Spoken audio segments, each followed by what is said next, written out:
नमस्कार, जय हिंद, जय भारत।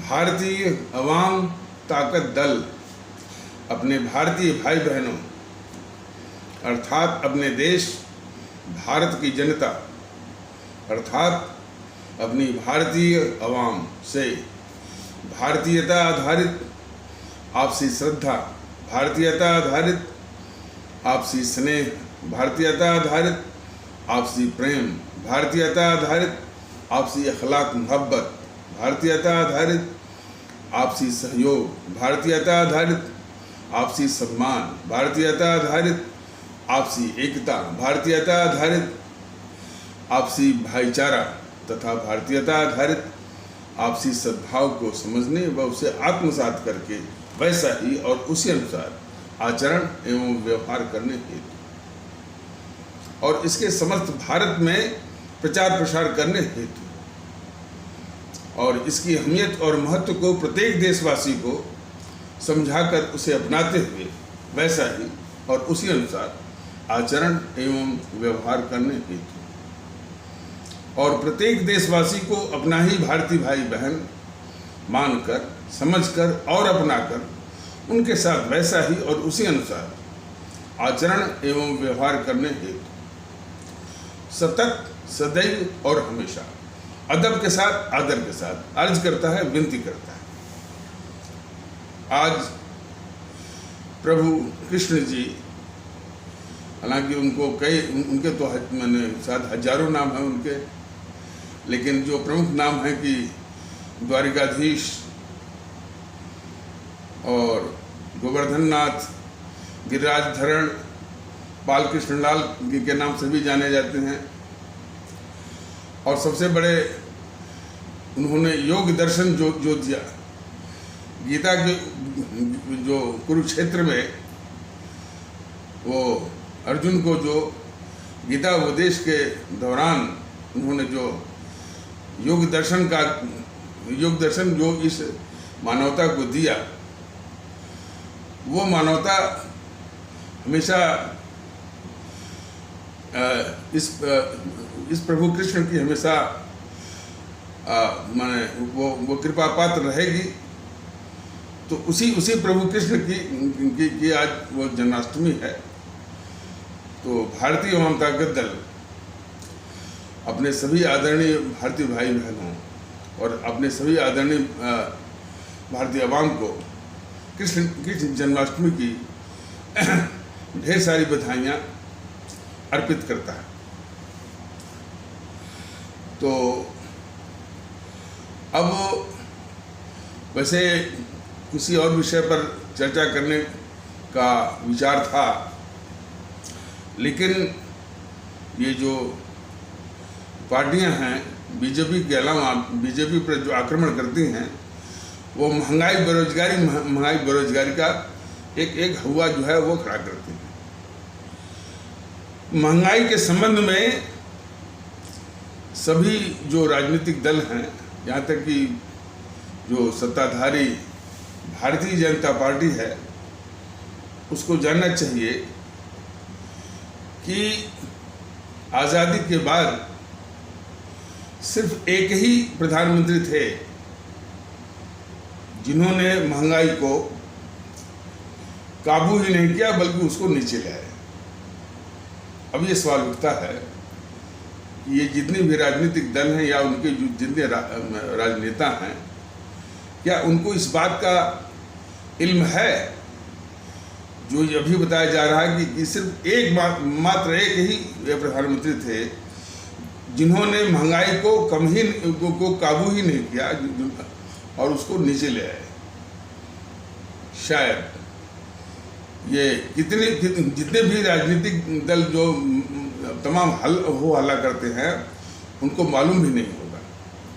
और वो इसलिए कहा जा रहा है कि एक पत्रकार है रवीश कुमार, वो तो खुलेआम उसने एक बार कहा था कि हमको तो नहीं मालूम है और लगता है कि कोई ऐसा भी समय आया रहा होगा जिस समय कि महंगाई एक बार बढ़ गई तो वो स्थिर रही या कम हुई। तो सबसे पहले तो जो है इन राजनीतिक दलों को, और वो राजनीतिक दल जो है कई, खास करके समाजवादी पार्टी, आरजेडी इत्यादि जो है, या जेडीयू, ये सारी पार्टियां जो है उसी राजनीतिक दल से निकली हुई हैं। उस पार्टी का नाम था जनता पार्टी। उसी जनता पार्टी से भारतीय जनता पार्टी भी निकली है।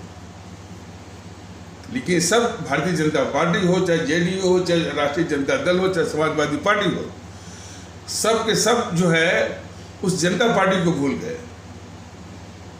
और उस जनता पार्टी के जो प्रधानमंत्री थे मोरारजी देसाई, उनके योगदान को भी भूल गए।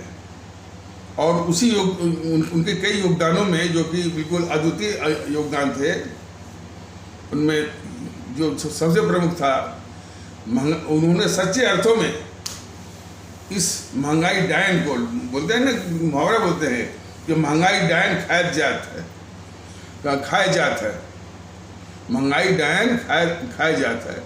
तो इस महंगाई डायन को हमारे आदरणीय प्रधानमंत्री मोरारजी देसाई ने उसको नियंत्रित ही नहीं किया, बल्कि उसको नीचे ले आए थे।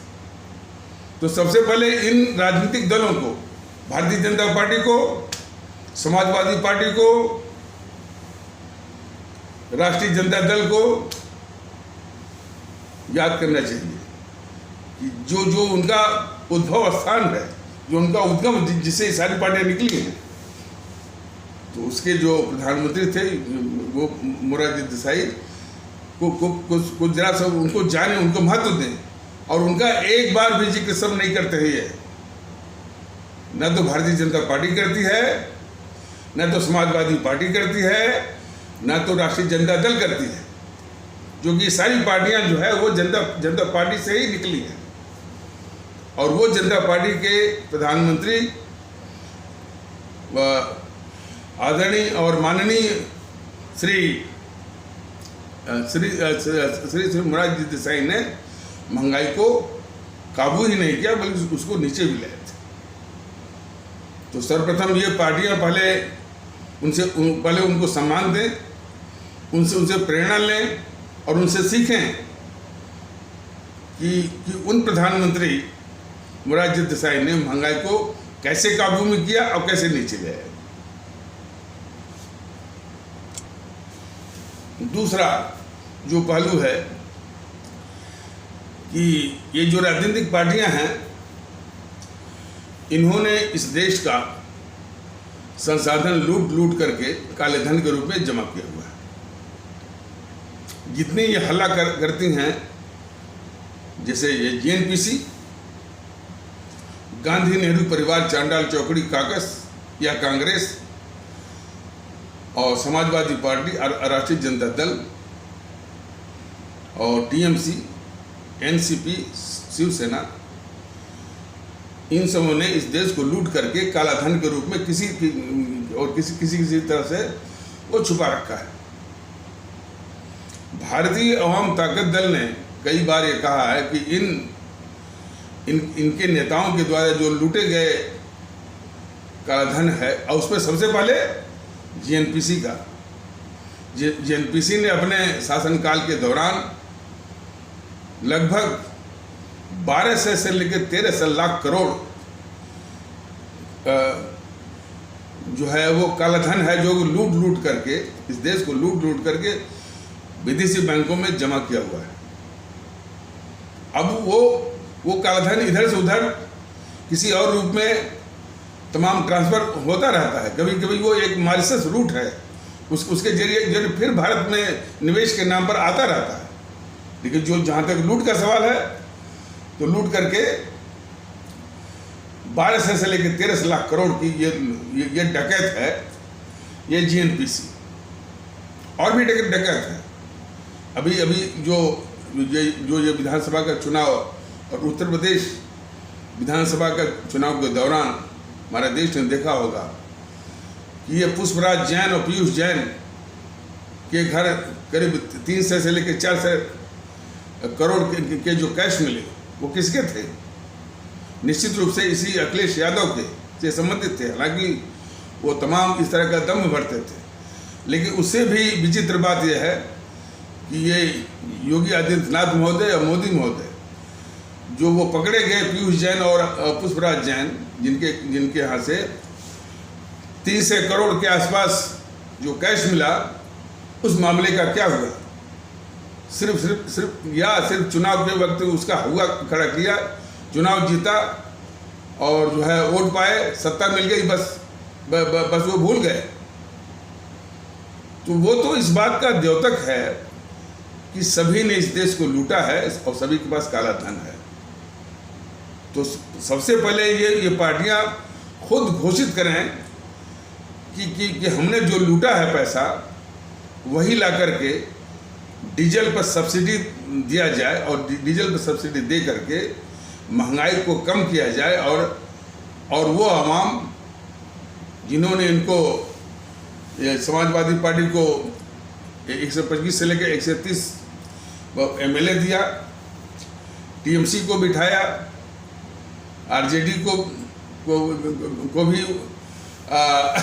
इतना वोट दिया, आज वो सत्ता में बैठी हुई है। अब बीजेपी जो सत्ता में बैठी हुई है, उस आवाम को राहत दिलाने के लिए ये जो कि सत्ता में बीजेपी हो, वो ये सबके काला धन लाए, लेकिन लाने के पहले ये सब के सब बोले कि भाई हमने इस देश को लूटा है, ये मेरा काला धन है, ये पैसा है, ये लेकर के डीजल पर सब्सिडी दीजिए। और वो अवाम जिसने हमको इतने MLA जितवाया है, वो जो है उसको राहत दीजिए। ये जो इस देश की लुटेरी और धोखेबाज जो राजनीतिक दल हैं, GNPC सबसे ऊपर है, समाजवादी पार्टी, बहुजन समाज पार्टी, राष्ट्रीय जनता दल, TMC, ये ऐसा नहीं करेंगे और एक दूसरे का भी नहीं करेंगे। ये सबसे बड़ी दगाबाजी, सबसे बड़ा विश्वासघात और देशद्रोह है, गद्दारी है देश के खिलाफ। ये लूट कर पैसा भी इकट्ठा किए हैं और वो जनता इसमें परेशान भी है। इतना भी नहीं करें कि ठीक भाई जनता परेशान है तो हमने जो लूटा हुआ ये पैसा लीजिए, डीजल पर सब्सिडी दीजिए और जो हमारी महंगाई से पिसती हुई जो अवाम है उसको राहत दीजिए। ऐसा ये नहीं करेंगे। ये सिर्फ महंगाई का एक झूठा हुआ खड़ा करेंगे। और कोई भी जो अवाम परस्त और अवाम की तकलीफ़ों से जो संजीद या संवेदनशील कोई शासक होता, तो निश्चित है इन सारे डकैतों का पैसा ला करके और उस अवाम के प्रति जिसकी वफादारी होती, उसको राहत देता। जो मैंने अभी उपाय बताया है कि डीजल सब्सिडी दीजिए, अपने आप महंगाई वो अब नीचे आएगी जाएगी। और महंगाई के लिए सिर्फ ये बताओ, महंगाई के लिए सिर्फ केंद्र सरकार ही जिम्मेदार नहीं है। ये गहलोत की सरकार क्या कर रही है, ये टीएमसी जो बंगाल की टीएमसी सरकार क्या कर रही है, ये बैठे हैं अभी सत्ता में जो सुशासन बाबू के नाम पर सबसे बड़े देश के दुश्मन जातिवादी जो है नीतीश कुमार, जो प्राइम मिनिस्टर का ख्वाब पाले बैठे हैं।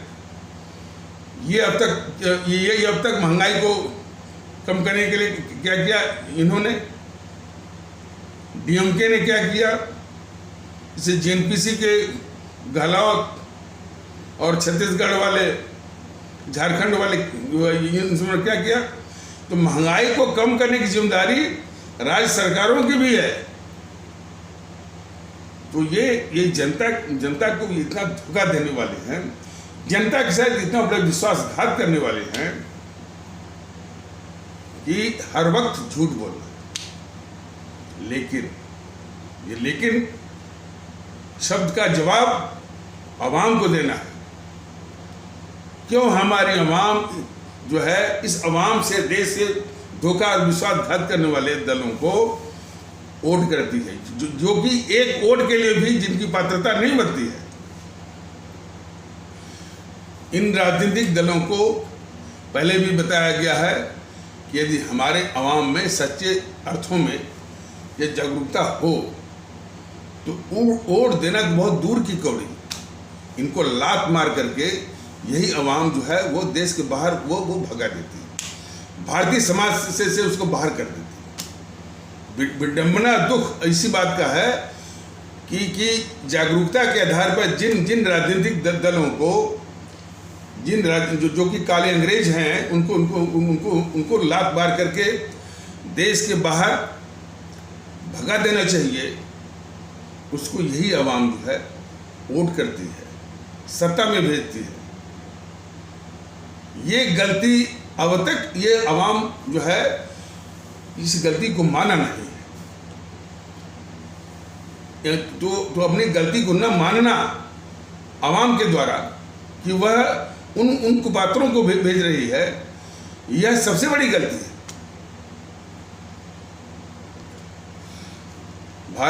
भारतीय अवाम ताकत दल अपने देश में एक भारतीयता का माहौल लाने की निरंतर कोशिश कर रहा है।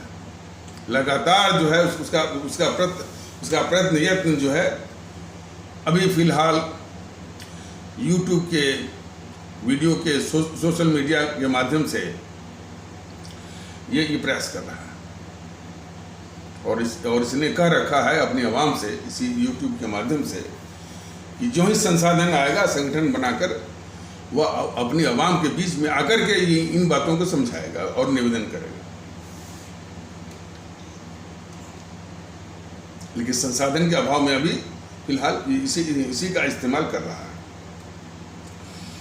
तो देश में भारतीयता के माहौल और भारतीयता आधारित जो मार्मिक पहलू है इस देश के, देशभक्ति, राष्ट्रभक्ति, मुल्क परस्ती, अवाम परस्ती, इसकी भी अहमियत को समझा रहा है।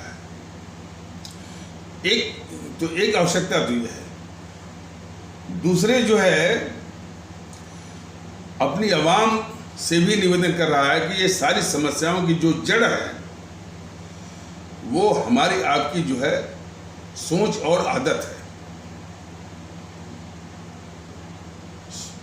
जो है यानी जिन राजनीतिक ताकतों को, जैसा कि मैंने अभी बताया है कि यदि सच्चे रूप में या सच्चे अर्थों में जागरूकता हो तो वोट देना तो बहुत दूर की कौड़ी, इनको समाज के बाहर, देश के बाहर लात मार करके भगा देना चाहिए। उनको हम वोट कर रहे हैं, सत्ता में बिठा रहे हैं। इस अपराध बोध को आना ही पड़ेगा। इसलिए कि जब तक अपराध बोध नहीं आएगा तब तक उसको दुरुस्त करने की भावना भी नहीं आएगी। ये गलती हमसे हो रही है। हम अपने ही दुश्मनों को वोट भी दे रहे हैं और उनको सत्ता में बिठा रहे हैं, अपने दुश्मन को और देश के दुश्मनों को। बताइए, जाति के आधार पर बांटने वाले दल को हम वोट कर रहे हैं, MY समीकरण बनाने वाले को हम वोट कर रहे हैं। क्यों?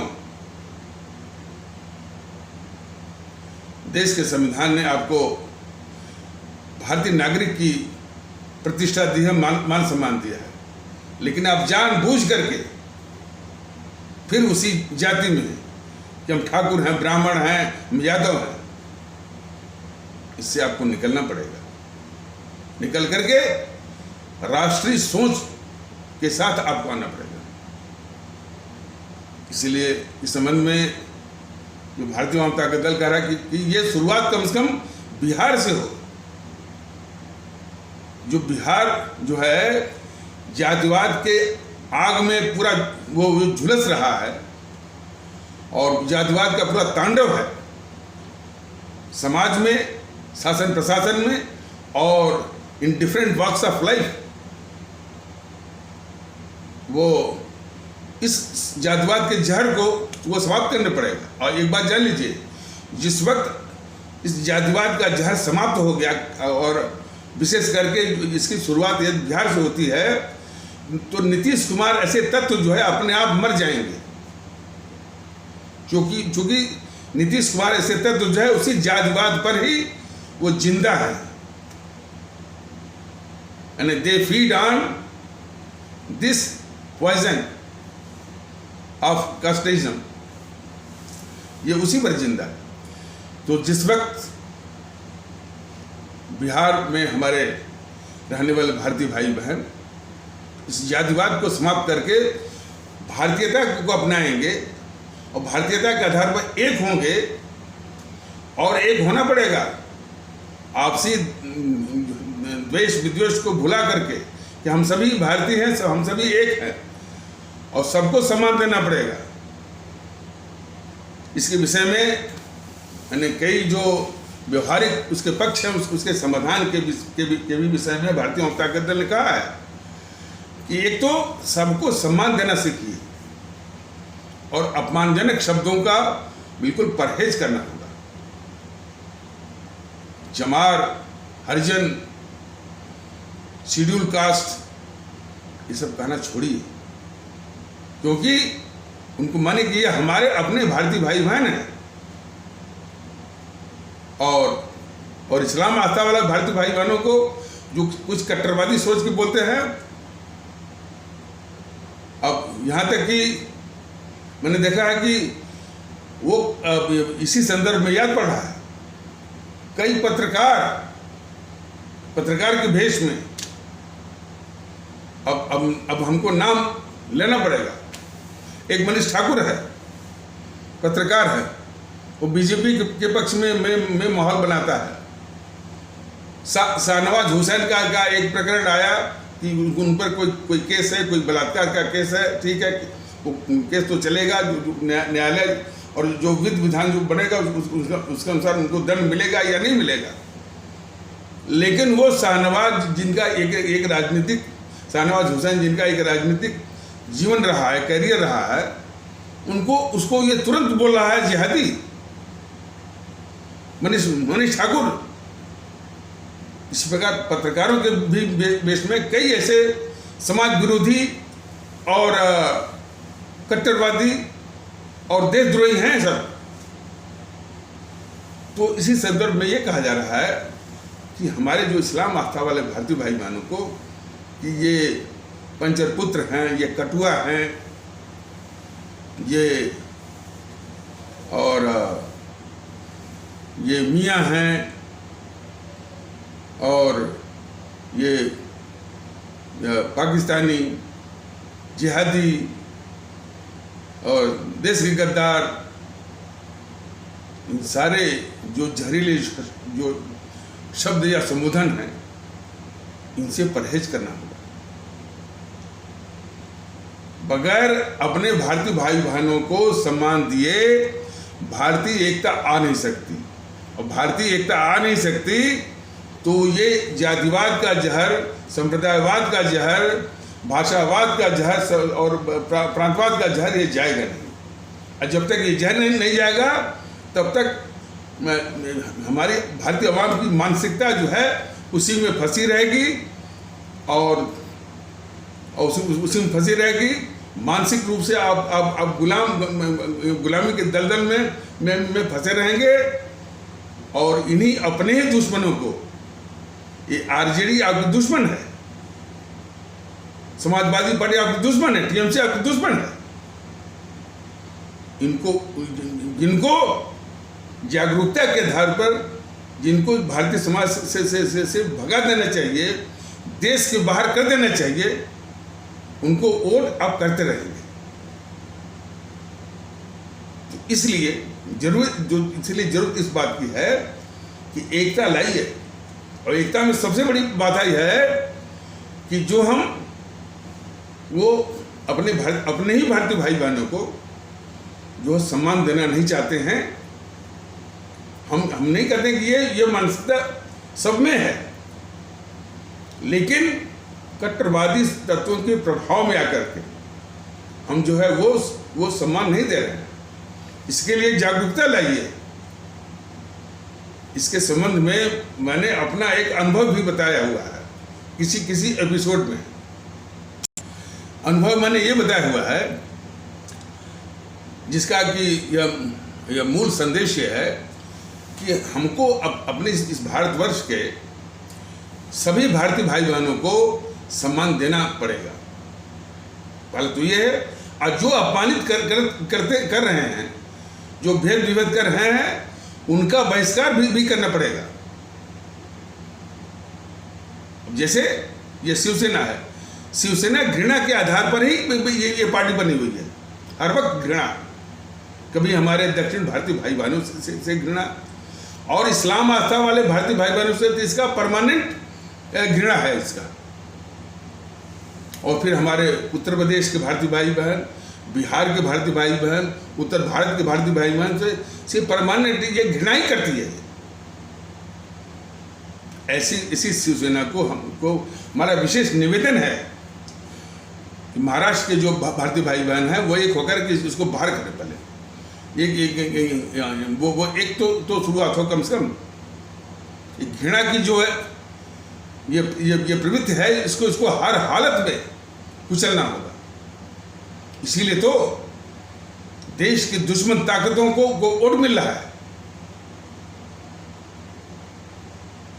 ये शरद पवार है ना, एक तो ये जो कोऑपरेटिव का पूरा जाल जो पूरे देश में है, ये भ्रष्टाचार की जड़ है, उसका ये सरगना है ये। और जितने भी भूमिगत तस्कर माफिया, उससे इसका संबंध है। चाहे वो हाजी मस्तान हो, चाहे वो दाऊद इब्राहिम हो, चाहे इकबाल मिर्ची हो, सबसे। तो अब ये सवाल है कि इस चीज़ की जानकारी होने के बाद भी हमारे महाराष्ट्र में रहने वाले भारतीय भाई बहनों के तबके में यदि कोई कहता है कि ये मराठा गौरव है, तो क्या हाल होगा इस देश का। इस सारी मानसिक कुंठाओं से बाहर आना पड़ेगा। अब जैसे पश्चिम बंगाल में ये ममता बनर्जी बैठी हुई है, लोग बताते हैं कि कम्युनिस्टों से अधिक ये माफियागिरी, दादागिरी और हिंसा ये करवा रही है।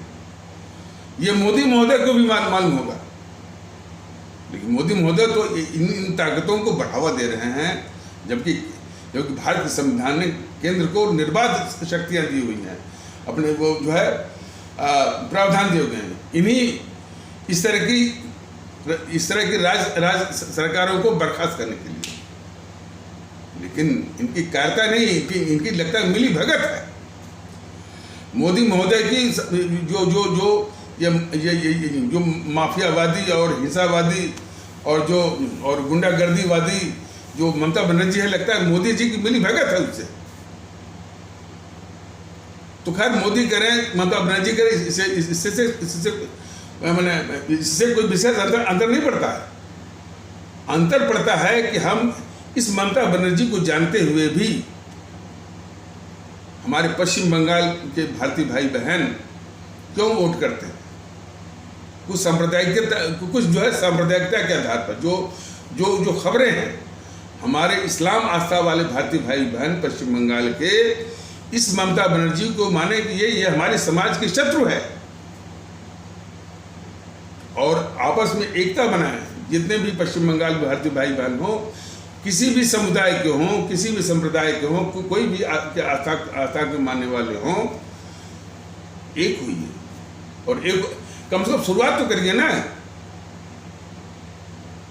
तो एक हो करके पश्चिम बंगाल से पहले इसका खात्मा करिए राजनीतिक रूप से, इसे ममता बनर्जी का। सभी माने जितने भी इस्लाम आस्था वाले भारतीय भाई बहन हैं, सबसे पहले अपने को मुसलमान न कहें, और दूसरी आस्था वाले भी उनको मुसलमान न कहें। वो बस हमारे भारतीय भाई बहन हैं, उनकी आस्था इस्लाम की है। इसलिए संबोधन के नाम पर बस यही कहिए कि हमारे इस्लाम आस्था वाले भारतीय भाई बहन। उसके बगैर दूसरी आस्था वाले, मान लीजिए जिनको आप हिंदू कहते हैं, वो हिंदू कहना छोड़ दिए, हिंदू सनातन आस्था वाले भारतीय भाई बहन। तो एकता लाइए। पश्चिम बंगाल हुआ, बिहार हुआ, तो बिहार की बात चल रही थी और वहीं से बात, तो बिहार में जो जाति का पूरा बिहार जो जाति की आग में झुलस रहा है, जो उस आग को बुझाना है, इस जातिवाद के जहर को खत्म करना है। और जैसा कि मैंने अभी बताया कि यदि जातिवाद के जहर को यदि आप खत्म करेंगे तो नीतीश कुमार से तत्व जो है स्वतः इनकी मृत्यु हो जाएगी, क्योंकि इनका भोजन जो है वो जातिवाद से ही वो चलता है। तो जातिवाद जब समाप्त हुआ तो नीतीश कुमार, लालू प्रसाद यादव, तेजस्वी यादव, तेज प्रताप यादव, ऐसे तत्व जो है स्वतः समाप्त हो जाएंगे। शिवसेना के विषय में बताया गया, वो घृणा के आधार पर ही वो पार्टी चलती है। और देश ने देखा होगा कि कभी हमारे दक्षिण भारतीय भाई बहनों के खिलाफ, कभी उत्तर भारतीय भाई बहनों के खिलाफ, कभी बिहार में रहने वाले जो भारतीय भाई बहनों के खिलाफ, कभी उत्तर प्रदेश में रहने वाले भारतीय भाई बहनों के खिलाफ, और कभी गुजरात के भी जो रहने वाले भारतीय भाई बहनों के खिलाफ घृणा और हिंसा भी, रेलवे प्लेटफार्मों पर मारपीट भी। अरे वो जो गवर्नर हैं, राज्यपाल महाराष्ट्र के भगत सिंह कोश्यारी, उन्होंने इतना ही कह दिया कि महाराष्ट्र या मुंबई के प्रगति में जो है वो राजस्थान के और गुजरात के भारतीय भाई बहनों का योगदान है। इसमें क्या गलत है भाई? यहाँ के बहन महाराष्ट्र के लोग हैं, उनका तो योगदान स्वतः है, लेकिन यदि इसके बाहर के लोगों का योगदान है तो निश्चित रूप से वह उल्लेखनीय है। गलत क्या है इसमें? लेकिन तमाम बाबा, और यहाँ तक कि माने पूरी सरकार झुक गई, बीजेपी वाले भी झुक गए। इस तरह की मानसिकता है हमेशा। माने इतनी कट्टर प्रांतवादिता है, इतनी कट्टर प्रांतवादिता जो है इस देश के लिए बहुत ही जो है नुकसानदेह है। बराबर बोलते हैं जय महाराष्ट्र, यानी जय भारत ने वो नहीं बोलेंगे, जय महाराष्ट्र। इस सारी जो कट्टरवादिता प्रांत के नाम पर, इसको हर हालत में समाप्त करना होगा। और ये प्रेरणा लेनी है तो हमारे जो बाल गंगाधर तिलक रहे हैं, वीर सावरकर रहे हैं, तात्या टोपे जी रहे हैं, उनसे लीजिए ना। कोई कह रहा, हाँ, कोई बता रहा था कि महाराष्ट्र में जिस तरह का वो माहौल सब बनाते हैं ये समाज विरोधी, देश विरोधी जो ताकतें हैं, खासकर शिवसेना वगैरह जो है, वो तात्या टोपे से प्रेरणा नहीं लेते हैं, बाल गंगाधर तिलक से नहीं लेते हैं। वो खड़ा करते हैं वो शिवाजी को। यही वो शरारत है। क्यों भाई? शिवाजी का सम्मान है, वो एक हमारी ऐतिहासिक एक सम्माननीय हस्ती है। राणा प्रताप भी हमारी एक सम्माननीय ऐतिहासिक हस्ती समान है, लेकिन ये जानबूझ करके समाज में नफरत फैलाने के लिए ही ये जो है बाल गंगाधर तिलक, तात्या टोपे इत्यादि को सामने न ला करके शिवाजी को लाते हैं। तो ऐसी ताकतों की प्रवृत्ति को हर हालत में कुचलना होगा, और इसके लिए हमारे महाराष्ट्र में रहने वाले भारतीय भाई बहन पहले भारतीयता के आधार पर पहले एक हों, और शिवसेना जैसी ताकतों की प्रवृत्तियों को कुचलिए, शून्य करिए। तो बात चल रही थी कि अपने भारतीय भाई बहनों को सम्मान देने वाली बात। तो हमने एक अपना खुद का अनुभव, स्वयं का अनुभव हमने जो साझा किया हुआ है किसी एपिसोड के माध्यम से, और 2-3 एपिसोडों में, शायद 2-4 एपिसोडों में इसका वर्णन है, और आज मैं फिर उसका वर्णन कर रहा हूँ। सम्मान, मैंने देखिए सम्मान की बात जो है, बाबा साहब हमारे भीमराव अम्बेडकर ने शुरू में बोला था कि हमारा समाज जो है एक जाति विहीन समाज होना चाहिए। उनके विचार बहुत महान थे, लेकिन आज मानसिकता इतनी बिगड़ी हुई है, इसीलिए देश के दुश्मन को देश के दुश्मनों की ताकत तो इसी से मिल रही है। कि जिनको सम्मान मिलना चाहिए, फिर वही मानसिकता के कारण जो है वो सम्मान वो इनको मिलता नहीं है। तो बाबा साहब की दो बातें हम हमेशा याद रखिए। उन्होंने कहा जातिहीन समाज, मतलब हमारी एक ही जाति है कि हम भारतीय हैं, बस ये सबसे बड़ा मूल मंत्र है। और हमारे भारत के संविधान में यही इसी का तो परिलक्षण है, इसी का तो जो है वो आभा या चमक मिलती है। और दूसरा उन्होंने कहा था कि भाई हमारे भारतीय समाज में एक तबका ऐसा है जिसको शूद्र इत्यादि कह करके हजार साल तक उसके साथ बहुत बड़ी नाइंसाफी और शोषण हुआ है, और कई तरह का और हर तरह का शोषण हुआ है। उसको बहुत घाव मिले हैं, बहुत चोटें मिली हैं। तो ये इस मुल्क का और भारतीय समाज का फर्ज बनता है कि उसकी चोट पर जो है वो मरहम लगाया जाए। और मरहम कैसा हो, यह भी भारतीय समाज के विवेक पर छोड़ दिया गया है। यह भी बाबा साहब ने भारतीय समाज के विवेक पर छोड़ दिया है। लेकिन उनका संकेत स्पष्ट था कि कम से कम सम्मान तो मिले उसको। आज भी कोई चमार कहेगा, कोई हरिजन कहेगा, कोई ये कहेगा, तो क्या इससे तो क्या इससे वो सम्मान वो मिलेगा? तो उस अनुभव की बात, और हम आते हैं उस पर, तो उस अनुभव को हम जो मैंने किया था या जो हमसे हुआ था, ऐसा नहीं कि हम ये अनुभव करने हम कहीं गए थे, ऐसी परिस्थितियाँ आई थी। परिस्थिति ऐसी थी कि लगभग 12 साल पहले मेरे बेटे की शादी थी। तो इसके बाद जो है, तो मैंने सोचा कि भाई वो गांव, अपने गांव में भी इसका थोड़ा मनाते हैं। तो पूर्वी उत्तर प्रदेश के गांव में जब भी बेटे की शादी होती है तो शादी के पहले एक भतवान करके नाम का एक कार्यक्रम होता है। भतवान से मतलब कि गांव के लोगों को खाना वाना खिलाते हैं, ये उसका नाम भतवान है। तो मैं जब वो गांव में गया और हमने ये प्रस्ताव रखा, तो लोगों ने कहा कि साहब आपकी बात तो ठीक है, लेकिन इन गांव में कई भात है, माने कई गुट बने हुए हैं कि मैंने ठीक है, एक गुट है तो उसी में अपना खान पान होता है, दूसरे गुट में वो अपना खान पान होता है, तो उसको भात कहते हैं। सब इस गांव में कई भात बने हुए हैं, और कैसे सबको आप साथ में लाएंगे? और यह है कि यदि आप उनको बुलाएंगे तो वो नहीं आएंगे, और इनको बुलाएंगे तो ये नहीं आएंगे।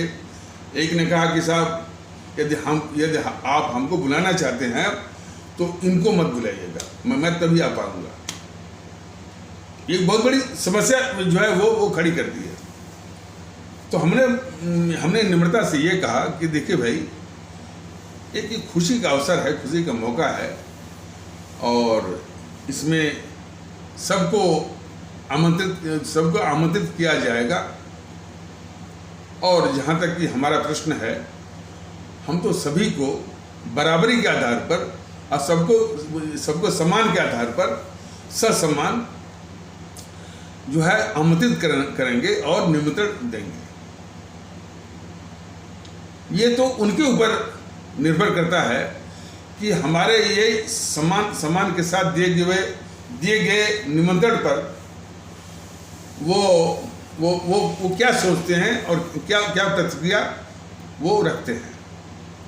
लेकिन जहाँ तक हमारा प्रश्न है, हम सबको बराबरी के आधार पर सम्मान के साथ हम जो निमंत्रण देंगे और बुलाएंगे। तो उनसे मैंने कहा ठीक है साहब, देख लीजिए, मैंने व्यंग्यात्मक रूप में, ठीक साहब देख लीजिएगा जो आपका ऐसा कहना है। अब इसके बाद एक ने कहा साहब एक समस्या इससे भी ज़्यादा विकट है, बहुत कठिन समस्या है। मैंने कहा भाई वो क्या है? भाई साहब ये जो चमार लोग हैं इन्हीं शब्दों में बोला। ये जो चमार लोग हैं साहब, ये खाना खाने के बाद पत्तल नहीं उठाते हैं अपना।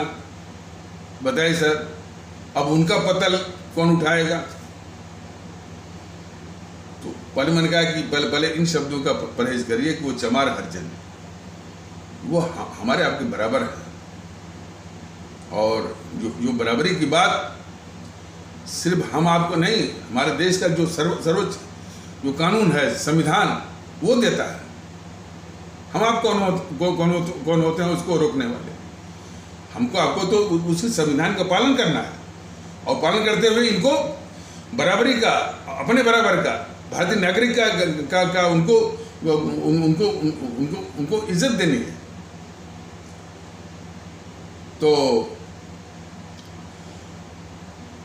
तो हमने कहा देखिए भाई, जिनको बुलाया जा रहा है वो हमारे मेहमान हैं, अतिथि हैं।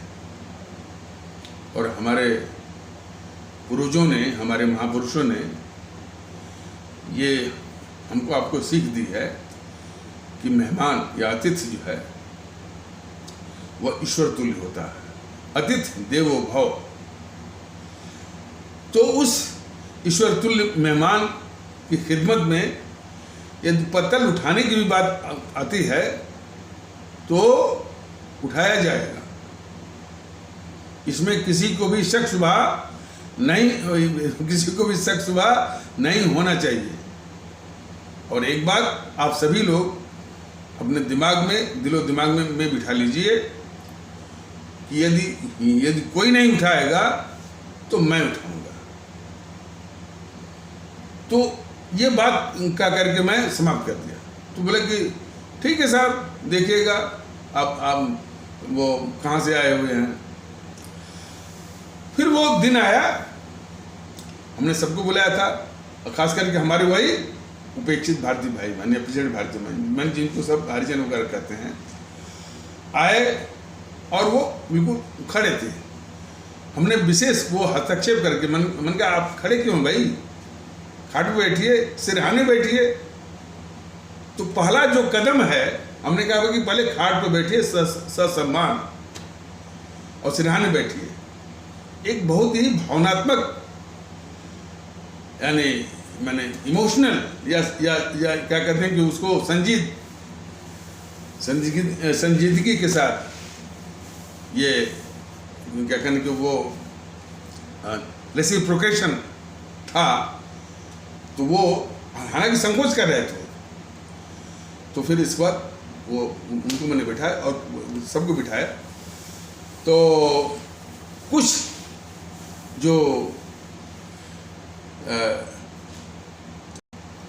जो उसमें रूढ़िवादी, कट्टरवादी सोच के थे, बहुत आश्चर्यजनक और बड़े नाराजगी भरे निगाहों से हमको देख रहे थे कि ये साहब कहाँ से आए हैं और क्या करना चाहते हैं।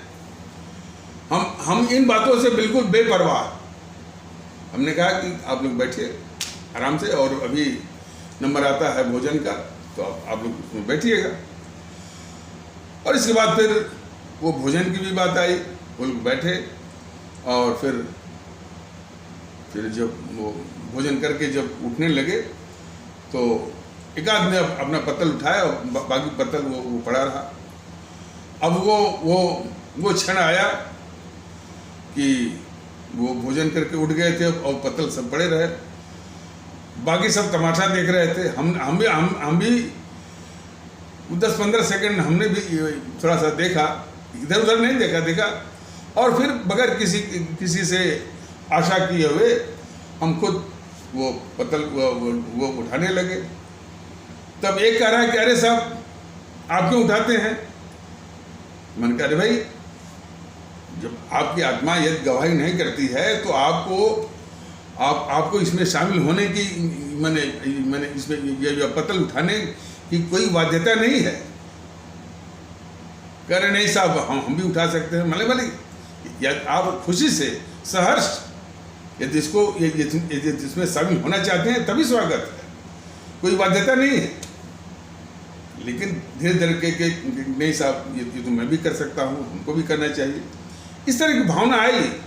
लेकिन ये हमारा ये कहने का है कि इस तरह की भावना आ सकती है, बशर्ते आप ईमानदारी से और संजीदगी के साथ इमोशनली आप करेंगे तो। और इस पहल का पूरे इलाके में बहुत स्वागत हुआ कि साहब ये 2-3 दिन के लिए तो आए, एक बहुत अच्छा पैगाम छोड़ के गए। हमारा ये कहने का मतलब है कि हमारे प्रत्येक भारतीय भाई बहन, विशेष करके हमारे उपेक्षित भारतीय भाई बहन जिनको शेड्यूल कास्ट कहा जाता है, उनको हर हालत में सम्मान देना बिल्कुल अनिवार्य है, बहुत जरूरी है। और विशेष करके ये हरिजन चमार शब्दों का बिल्कुल परहेज करिए, इन शब्दों को निकाल दीजिए। हमारे भारतीय भाई बहन, हम अधिक से अधिक आप कह सकते हैं हमारे उपेक्षित भारतीय बहन। बाद में यदि उपेक्षा समाप्त हो गई तो उसका भी इस्तेमाल वो बंद हो जाएगा। बस हमारे भारतीय भाई, सबको भारतीय भाई बहन की इज्जत देना अनिवार्य है, इंडिस्पेंसेबल है।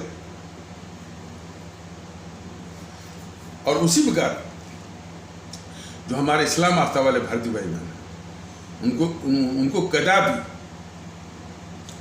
ये जो अपमानजनक शब्द है, अपमानजनक भी हैं और यही नफरत भी फैलाते हैं, भेद विभेद का ये सब स्रोत हैं, इनको समाप्त करना होगा। मियाँ, कटुआ, जिहादी, अक्सर सब जिहादी बोलते, अरे टीवी चैनलों पर बोल देते हैं जिहादी। ये वातावरण जब तक समाप्त नहीं होगा, भारतीय जनता दल आज 4 साल से कह रहा है कि अरे भाई इस देश का दुश्मन वो नेहरू है, जो जवाहरलाल नेहरू, उसको सारे करतूत भारतीय जनता दल बता गया। लेकिन वो संवेदनशीलता अभी नहीं आई है कि नेहरू को गद्दार माना जाए, जितने भी पत्रकार हैं, यही कारण है। तो इस जो कुंठा है, मानसिक कुंठा या रूढ़िवादिता, इसको समाप्त करना होगा। हम अपने ही भारतीय भाई बहनों को इज्जत नहीं दे रहे हैं और इन गद्दारों को गद्दार नहीं बोल रहे हैं। तो ये बड़ी विचित्र स्थिति है अपने मुल्क की।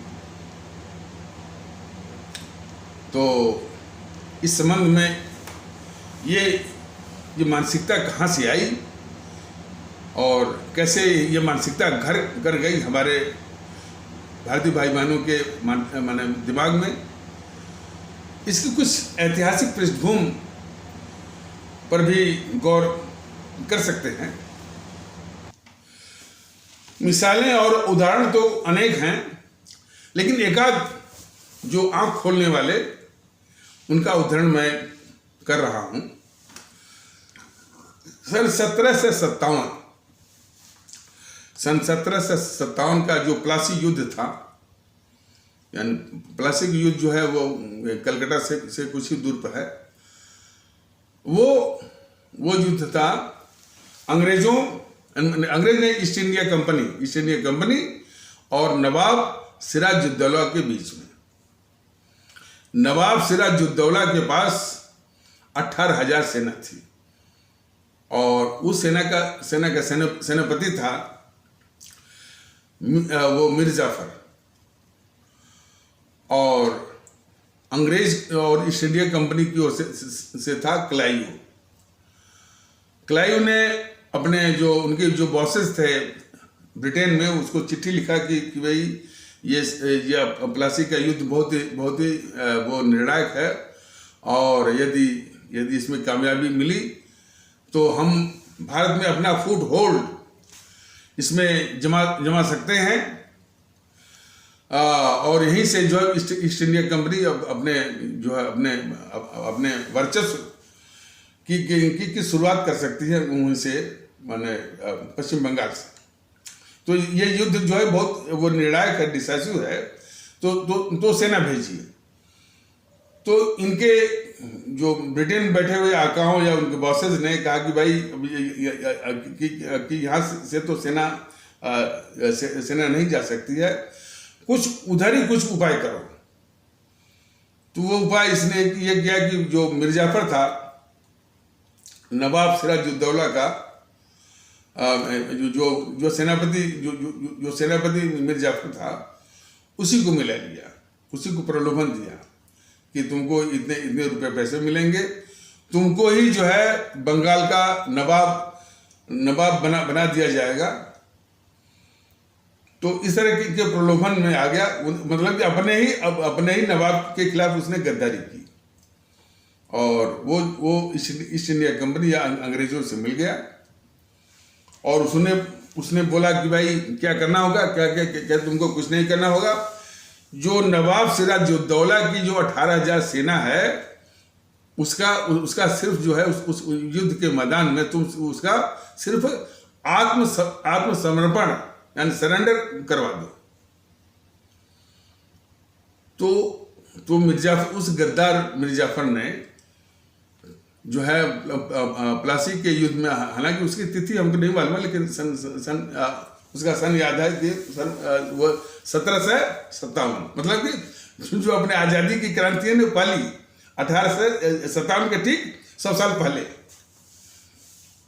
तो इसने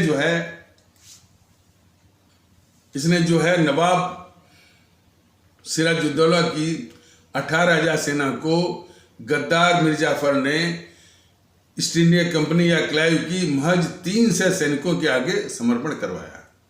ये देखिए, 300 सैनिकों के आगे ये गद्दार मिर्जाफर ने नवाब सिराजुद्दौला की 18,000 सेना का जो है वो सरेंडर या आत्मसमर्पण करवाया। और बाद में तो ये पता चला कि उन सेनाओं को फिर कहीं रख करके उनकी निर्मम वो कत्लेआम भी हुआ था उन सेनाओं का। खैर, तो जो आत्मसमर्पण हुआ और इस प्रकार से जो एक धोखेबाजी के तरीके से जो जीत हासिल की क्लाइव ने नवाब सिराजुद्दौला के ऊपर, और वो पूरा तमाशा देखने वाले लगभग 1 लाख लोग थे, यही भारत के लोग थे। भारत के लोगों में जो तमाशा देख रहे थे, अब जरा यही मानसिकता जरा पहचानिए। भारत के लोग जो तमाशा देख रहे थे कि भाई अपने ही देश का जो है, अपने देश भारत का ये जो नवाब है, नवाब सिराजुद्दौला जो है, बहुत बड़ी साजिश का, बहुत बड़ी धोखेबाजी का शिकार हो गया है। और ईस्ट इंडिया कंपनी जो कि हमारे देश की दुश्मन है, उसने छल कपट से इनको जो है वो हराया है। यदि ये भाव होता तो हमारे 1 लाख लोग देखने वाले, वो मिर्जाफर का भी और क्लाइव का भी और जो 300 जो उसके सैनिक थे, सबका इलाज उसी दम वहीं पर 1 लाख लोग कर दिए होते। लेकिन 1 लाख लोगों की मानसिकता क्या थी कि ये नवाब कि ये नवाब सिराजुद्दौला मुसलमान है ना, यदि उसकी नवाबी या उसकी रियासत जा रही है तो ठीक है।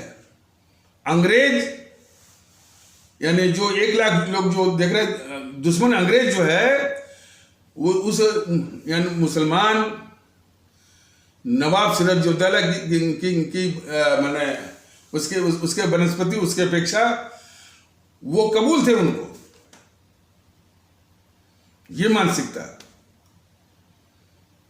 और यही नहीं, वो मुर्शिदाबाद उसकी राजधानी थी। मुर्शिदाबाद जो है उस रियासत की राजधानी थे। तो प्लासी से लेकर के वो लगभग 100 किलोमीटर पड़ता था।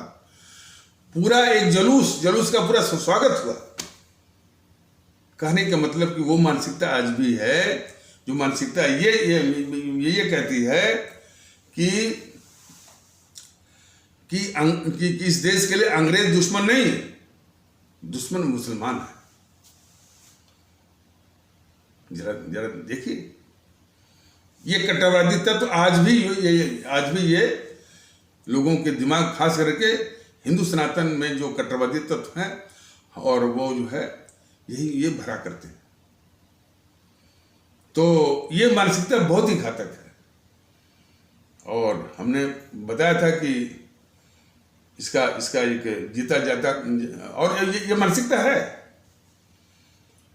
तो हमने बताया था कि इसका जीता जागता, कि मेरे बगल में एक पांडे जी करके रहते हैं, और वो बड़ी वो इज्जत भी करते हैं। वो जानते हैं कि इन विषयों, इस तरह के विषयों का मैं बराबर अध्ययन भी करता हूँ। तो उन्होंने कहा कि सिंह साहब कुछ भी हो, वो अंग्रेज आए तो ठीक ही रहा, कम से कम जो है मुगलों के शासन का अंत हो गया। अब वो पांडे जी का इस तरह का कहना एक बहुत बड़ी जो माइंडसेट है, बहुत बड़ा वो बेंट ऑफ माइंड है या मानसिकता है, उसका नमूना थे वो। तो हमने उनको बस इतना ही कहा कि पांडे जी, एक तो आप पांडे जी जो हैं, जो कि आप हमारे पड़ोसी हैं, एक और पांडे था, और जिन अंग्रेजों को आप कह रहे हैं भाई ये कम से कम ये अंग्रेज आए तो ठीक ही है, क्योंकि उन्होंने जो है मुगल शासन का अंत किया। तो वो पांडे जो है उसी अंग्रेजों के ही खिलाफ लड़ते लड़ते वो शहीद हो गया। उसका नाम था मंगल पांडे। तो पांडे जी जरा इस बात का जवाब देते जाइए कि हमारा ये मुल्क जो है वो मंगल पांडे की शहादत पर गर्व करे, या आप जैसे पांडे जी लोगों पर वो यकीन करे। तो फिर बोल अरे सिंह साहब आप तो ऐसे कहने का मतलब है कि इस तरह की मानसिकता को बिल्कुल वो उसको क्रैक करना होगा, ध्वस्त करना होगा। अरे इन अंग्रेजों के खिलाफ हमारे इस्लाम आस्था वाले भारतीय भाई बहन और हिंदू सनातन कंधे से कंधा मिलाकर वो लड़े थे। कट्टरवादी तत्व वो क्या बोलते हैं कि वो अंग्रेज आए तो ठीक रहा, मुगल शासन का अंत हुआ। वही मानसिकता काफी देखने को मिलती है जो है हमारे हिंदू सनातन आस्था वाले भारतीय भाई बहनों में, जो भरा गया है। हालांकि उसमें वो सुधार आ रहा है, उसमें सुधार आ रहा है। अभी एक खबर मिली है कि एक हमारे ब्राह्मण कहे जाने वाले जो तबका है हमारे भारतीय भाई बहनों के समाज का, तो वो कह रहा है कि नहीं, जो यूट्यूब वाले सर जो कह रहे हैं बिल्कुल सही कर रहे हैं कि भाई सबको सम्मान देना चाहिए, इस्लाम आस्था वाले भारतीय भाई बहनों को भी गले लगाना चाहिए, उनको साथ में लेना चाहिए, साथ में कैसे रहना है यह जो है सीखना चाहिए, और साथ में रहने की आदत जो है वो डालनी चाहिए। सारी बातें उन्होंने उदाहरण दिया कि जब मुगलों का शासन था, यदि ऐसी सोच जो है तब रहती, और वो उसमें कि मुसलमान यदि व्यवहार करते वो हिंदुओं के साथ, तो कैसा रहता। बात तो सही है। तो इस स्तर पर भी जो है अच्छे सोचने वाले हैं, लेकिन ये जो सोच अभी बहुत बड़ी बीमारी के रूप में वो ग्रसी हुई है, और उसके नमूने मिलते हैं। उसके नमूने आपको देखने को मिलेंगे। जब भी हिंदू सनातन में आप बात करिए तो दो तरह के होते हैं। एक तो होते हैं वो कट्टरवादी होते हैं, और माने फूहड़ शब्दों के द्वारा, यानी वल्गर शब्दों के द्वारा जो है कई बातें हमारे इस्लाम आस्था वाले भारतीय भाई बहनों के खिलाफ तुरंत वो बड़ वो बोलना शुरू कर देते हैं। दूसरे जो उदारवादी जिनको आप कह सकते हैं, उन विचारों के जो हिंदू सनातन में, उनसे जब वार्तालाप करिए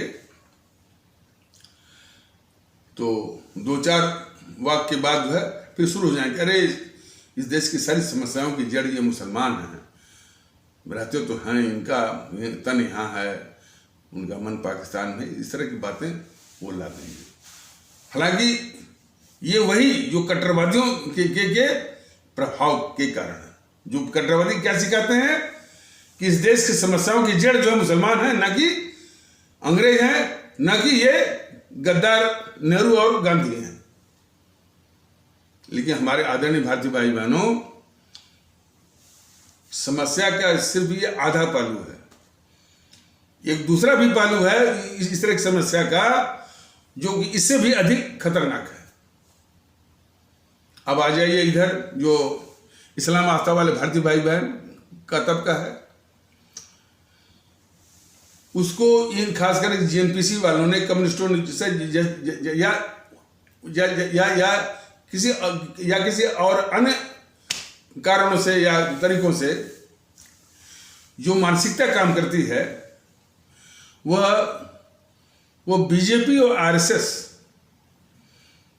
से घृणा इस कदर है कि बीजेपी और आरएसएस से के खिलाफ मानसिकता जो है इतना घर कर चुकी है कि इन लोगों ने पूरा अपना दिमाग ही खाली कर दिया है। वो ये मानती है कि भाई इस देश की सारी समस्याओं की जड़ जो है सिर्फ बीजेपी और आरएसएस है। ये नेहरू नहीं है, गांधी नहीं है, ये कम्युनिस्ट नहीं है, जीएनपीसी नहीं है, राहुल नहीं है और सोनिया नहीं है। देखिए ना,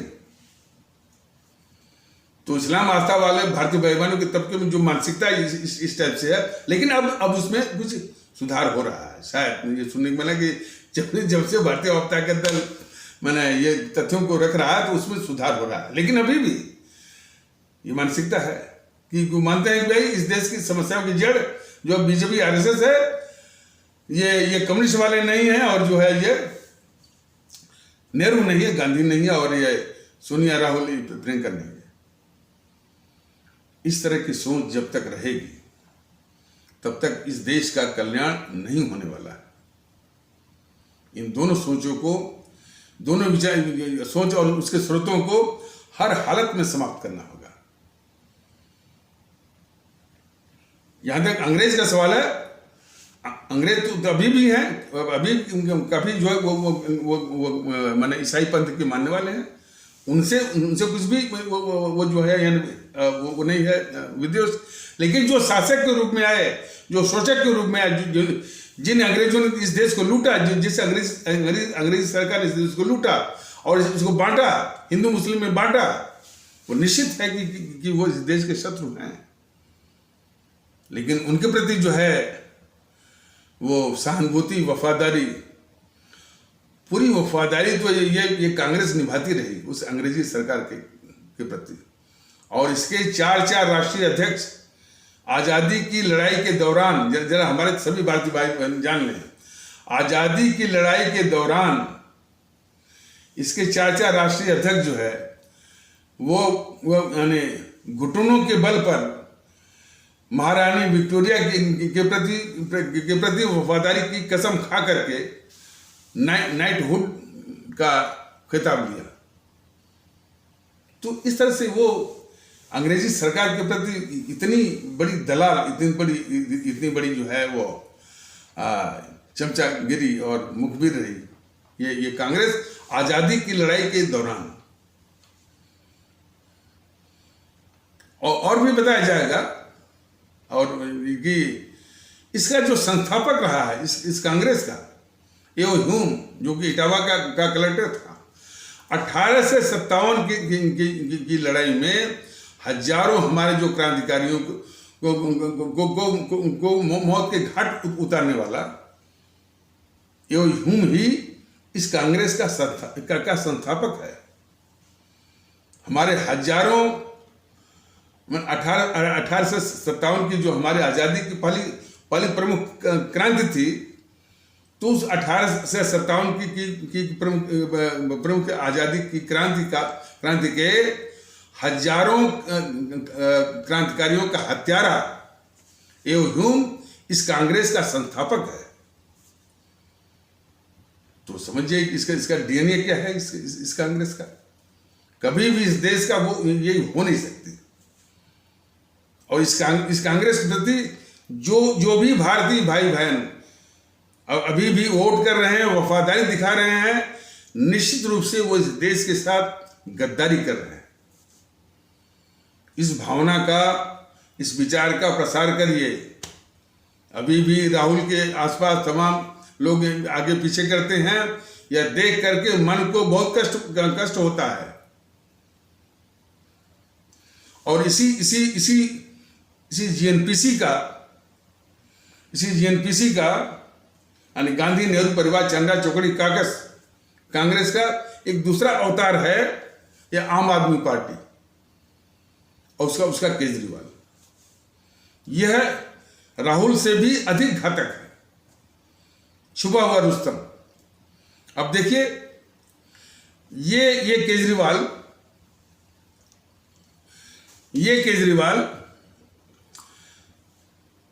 भारत तेरे टुकड़े होंगे, भारत की बर्बादी तक जंग जारी रहेगी, इतना खतरनाक नारा लगाने वाले घोर गद्दार कन्हैया कुमार का समर्थक है। ये इसने समर्थन किया था और इसी ने अपने दो सिपह सालारों, वो योगेंद्र यादव और प्रशांत भूषण, जो कि अब तो खैर वो ये आम आदमी पार्टी में नहीं है, लेकिन जब ये आम आदमी पार्टी में थे, इनके द्वारा जो है कश्मीर पर भारत विरोधी वक्तव्य, इसने गद्दारी वाला, देश के खिलाफ गद्दारी वाला वक्तव्य दे दिलवाया। जो वक्तव्य जो है वो घोर गद्दार नेहरू ने दिया था। घोर गद्दार नेहरू ने क्या वक्तव्य दिया था कि कश्मीर के भाग का फैसला कश्मीर के लोग जन्म संग्रह प्लेबिसाइट के जरिए करेंगे।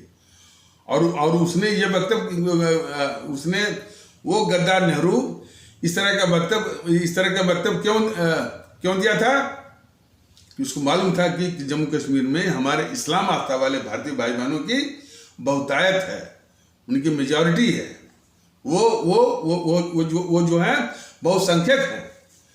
इसलिए, और ये भी उसको मालूम है कि जो मैंने कई बार बताया कि हमारे जो इस्लाम आस्था वाले भारतीय भाई बहन, हालांकि इनकी मूल परिस्थिति पर तो देश को नाज है, लेकिन एक सबसे बड़ी जो कमजोरी है इनकी, और इस कमजोरी को बल्कि दूर कर लें, कि हमारी देश विरोधी ताकतों, खास करके जीएनपीसी, कम्युनिस्ट और समाजवादी पार्टी और ये टीएमसी के,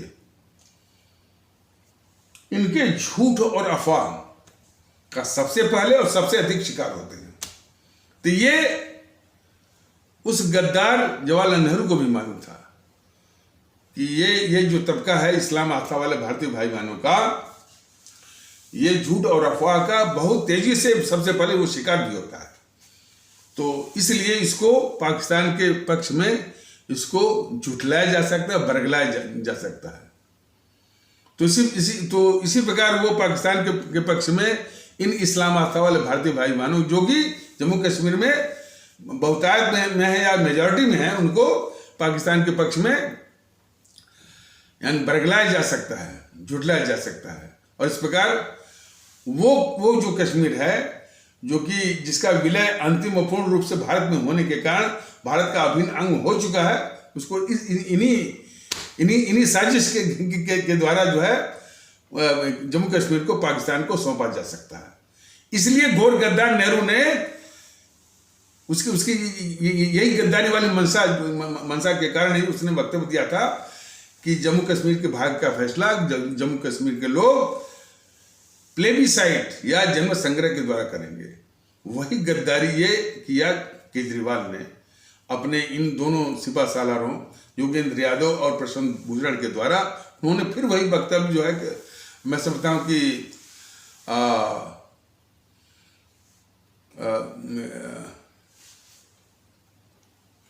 लगभग 70-72 वर्ष बाद इसने वक्तव्य दिलवाया इस गद्दार केजरीवाल ने अपने दोनों सिपह सालारों से कि जम्मू कश्मीर में जन्म संग्रह कराया जाना चाहिए। और पाकिस्तान बराबर बोलता है कि आप अपने प्रधानमंत्री नेहरू के वादा को याद करिए, जिन्होंने कहा था इस पर जन्म संग्रह कराया जाना चाहिए। उसका मतलब कि जन्म संग्रह होगा, निश्चित है कि वो पाकिस्तान के पक्ष में जाएगा, इसलिए बार बार कहता है। तो वो जो गद्दारी करके देश पर आघात करके गया वो गद्दार नेहरू, फिर उसी आघात को फिर उसी चोट को एक गद्दार केजरीवाल ने अपने इन्हीं दोनों सिपह सालारों योगेंद्र यादव और प्रशांत भूषण के जरिए फिर वक्तव्य दिला करके फिर उसी घाव को हरा कर दिया कि जम्मू कश्मीर पर जन्म संग्रह कराया जाना चाहिए। और इतना ही नहीं, नेहरू के मन में जो मंशा थी कि ये जम्मू कश्मीर को पाकिस्तान के हवाले करना चाहिए, लेकिन वो बोल नहीं सका, उसकी हिम्मत नहीं पड़ी। लेकिन ये जो केजरीवाल है, नेहरू की गद्दारी से भी आगे बढ़ गया। तो इसने जो है अपने प्रशांत भूषण और वो योगेंद्र यादव से ये कहलवाया कि यदि ये जन्म संग्रह पाकिस्तान के पक्ष में आता है तो जम्मू कश्मीर को पाकिस्तान के हवाले कर देना चाहिए। यहां तक गद्दारी करने वाला और खालिस्तान से खालिस्तानी आतंकवादियों से जिसके संबंध स्थापित हो चुके हैं, आज वो कह रहा है कि जो है पूरे देश को एक करना है हमारे, और वो पांव जमाने की जुगत में है, फिराक में है, गुजरात में और हिमाचल में जहां की चुनाव आने वाले हैं। भारतीय अवाम ताकत दल का जो है हमारे गुजरात के जो भारतीय भाई बहन हैं, जो हिमाचल प्रदेश के जो भारतीय भाई बहन हैं, इस गद्दार केजरीवाल को अच्छी तरह से पहचान ले। ये हर वक्त देश के खिलाफ गद्दारी करता है।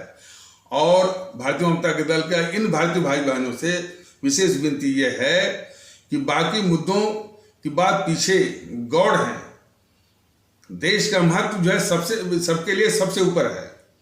तो चूंकि गद्दार है, इसको चुनाव के द्वारा जो है इसको भगाना है, इस केजरीवाल को। हमारे दिल्ली के भारतीय भाई बहन से बहुत बड़ी चूक हुई है, उसके सुधार के लिए वो तैयार हैं। इस गद्दार केजरीवाल को माकूल जवाब देना है, भगाना है इसको। जब एक एक करके जब तक नहीं भगाए जाएंगे, केजरीवाल जो को जो है इस देश से नहीं भगाया जाएगा, ममता बनर्जी को नहीं भगाया जाएगा, और जो है शिवसेना को नहीं भगाया जाएगा, और इस प्रकार समाजवादी पार्टी और ये आरजेडी इतनी घोर समाज की घातक पार्टियों को नहीं भगाया जाएगा, इस देश को सुकून आ नहीं सकता। तो हमारे गुजरात के जो भारतीय भाई बहन हैं, इस गद्दार केजरीवाल को अच्छी तरह पहचाने कि यह भारत तेरे टुकड़े होंगे, भारत की बर्बादी तक जंग जारी रहेगी, उसका एक समर्थक है। खालिस्तानी आतंकवादियों के साथ इसके संबंध स्थापित हो चुके हैं। और जो है ये जम्मू कश्मीर को पाकिस्तान के हवाले करने की जो गद्दार नेहरू की जो साजिश को ये जो है को यह जो है दोहरा रहा था ये। और आज उसके मुंह से निकले कि हम कि देश को क्या कहता है, नंबर 1 बनाना। हाँ, ये बोलता है कि भारत को नंबर 1 बनाना है, ये नंबर 1 बनाएगा। तो इसकी जो है इन बातों पर हमारे देश के भारतीय भाई बहन और पूरे देश के भारतीय भाई बहन, विशेष करके गुजरात के भारतीय भाई बहन और हिमाचल प्रदेश के भारतीय भाई बहन ठीक से पहचाने इसको। ये बहुत मासूम बनता है। इसकी मासूमियत के झांसे में जरा भी आप बनाइए, हिस बजाने की बहुत खतरनाक किस्म का एक गद्दार है इस देश का। और भारतीय भाई बहनों, देश के गद्दार जो है किसी भी हालत में इस देश को कबूल नहीं होने चाहिए, कम से कम वोट के द्वारा। उसे कबूल तो नहीं है, लेकिन जब इनको वोट मिल जाता है ना, तो ये तन जाते हैं। ये क्या बोला, ये गद्दार केजरीवाल बोला ना कि भाई हम पर जो आरोप लगा था वो पंजाब की जनता ने धुल दिया। तो जो हमारे पंजाब के भारतीय भाई बहनों ने जो गलती थी, जो इस खालिस्तानी आतंकवादी को ये मौका दिया इस तरह से कहने का, वो मौका कदापि हमारे गुजरात में रहने वाले भारतीय भाई बहन और हिमाचल में रहने वाले भारतीय बहन कदापि वो मौका न दें कि हम पर गद्दारी का जो आरोप लगता है, गुजरात की जनता ने, हिमाचल की जनता ने वो धो दिया।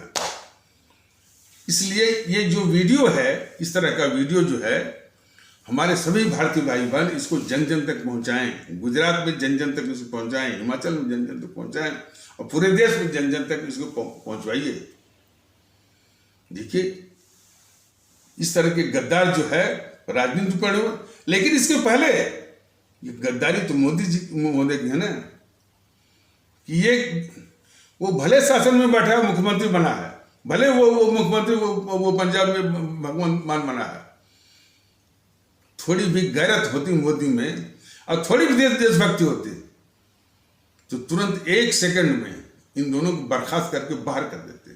और जरूरत इसी बात की है। लेकिन मोदी महोदय इन गद्दारों को पालने वाले सबसे बड़े गद्दार हैं मोदी जी, इस केजरीवाल के पास। और केजरीवाल सरीखे कई ऐसे गद्दार हैं, राहुल गांधी और बीजेपी वाले तो कभी भी इस केजरीवाल को गद्दार तक नहीं बोलते हैं। भाई बीजेपी वालों की जो गद्दारी है इस देश के खिलाफ, वो तो बेइंतहा है। इसलिए भारतीय जनता दल बराबर कहता है कि इन खतरनाक हमारे देश के काले अंग्रेज को ठीक से पहचानिए और इनका खात्मा करना है समूल ईवीएम मशीन पर, बूथ पर, भारतीयता के आधार पर एक होकर के, भारतीय बन करके, भारतीय मन होने की जरूरत नहीं, भारतीयता का एहसास ला करके और सभी भारतीय भाई बहनों को सम्मान दे करके ये इन शब्दों का बिल्कुल बहिष्कार परहेज करना होगा। अपमानजनक हरिजन, चमार, पंचर पुत्र, कटुआ, जिहादी और जो प्रयोग करता है उसका सामूहिक रूप से इतनी लताड़ आप लगाइए कि उसकी आदत और जरूरत दोनों छूट जाए, तब ये सद्भाव आएगा। तब ये नफरत फैलाने वाली जो एजेंसियां हैं वो भाग खड़ी होंगी। भारतीयता का माहौल आएगा, सद्भाव का माहौल आएगा, सुकून का माहौल आएगा इन ताकतों को नष्ट में नाबूद करने के बाद। तो इन्हीं आवश्यक शब्दों के साथ इस आवश्यक परिचर्चा को यहीं पर विराम दिया जाता है। तब तक के लिए नमस्कार, जय हिंद, जय भारत।